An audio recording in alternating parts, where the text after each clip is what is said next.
10 years ago, at this time on Oscars weekend, the Oscar ceremony in 2003 took place 4 days after we invaded Iraq. The Iraq War was 4 days old on Oscar night.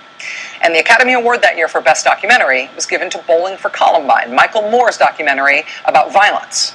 And Michael Moore went to the stage and he asked all the other filmmakers from all the other documentaries that were nominated to go up and stand there with him on the stage.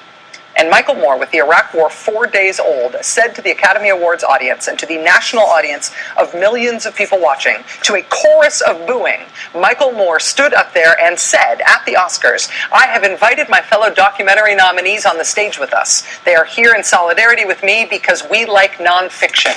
We like nonfiction and we live in fictitious times. We live in a time where we have a man sending us to war for fictitious reasons. We are against this war, Mr. Bush. Shame on you, Mr. Bush, shame on you. And anytime you got the Pope and the Dixie Chicks against you, your time is up. Thank you very much." And the crowd was booing. And maybe some people were cheering, but they were booing really darn loudly. And at the Academy Awards, they brought up the music really loud to try to drown him out, and he finished up loud as heck. And it was a really big deal at a time when that was a really, really hard thing to do. And that was 10 years ago at the Academy Awards. Joining us now for the interview is Oscar-winning filmmaker Michael Moore. Mr. Moore, thank you very much for being here. It's great to have you here. Oh, Rachel, thanks for having me on. Take us back 10 years. You're standing on that stage at the Oscars. You're denouncing the war in Iraq. The boos are raining down on you. They're playing you off the stage. When you look back at that, how do you see it now? Well, it was a little scary at the moment because waiting in the wings for me were security, and they were having to form a ring around me because there were some really angry stagehands that wanted to beat me up.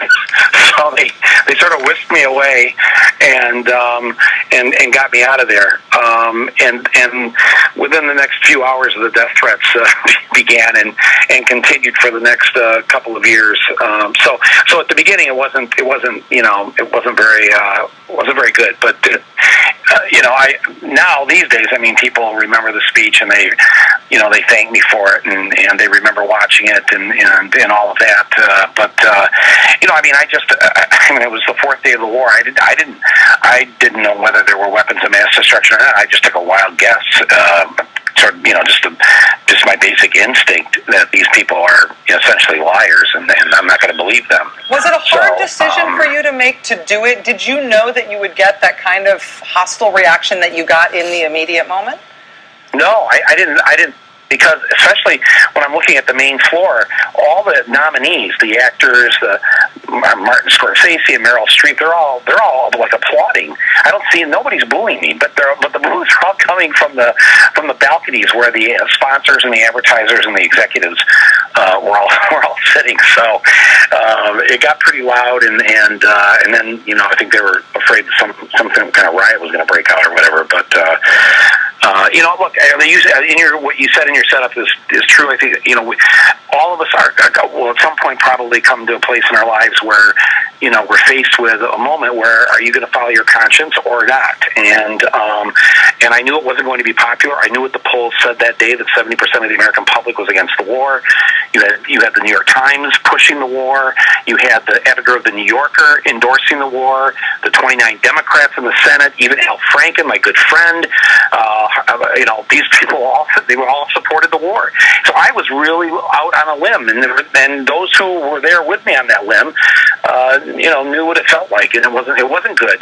And I think what I've been thinking this week about this is that the lesson from this is that when they attempt to do this again, whether it's with Iran or whatever, just anybody who's listening to this, just don't be afraid.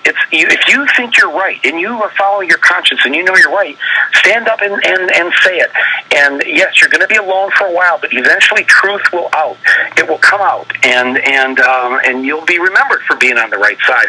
It's just that hard place at the beginning, and so if they attempt to do that with Iran, that's my position from now on. Always is that whatever they're telling me, I'm just going to assume it's not true, and they've got to prove it to me, as opposed to the other way around, where the press back then was, oh yeah, whatever they're telling us is true, and well, maybe some of us will find out that some of it isn't true later. Well, we've lost too many lives as a result of how the media handled that.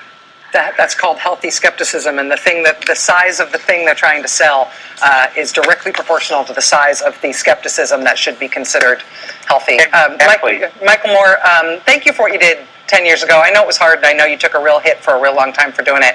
And congratulations on everything since then. Thanks for being here tonight. Thank you, Rachel, and thank you for your documentary this week. God bless you. Oh, God bless you back, man. Thank you.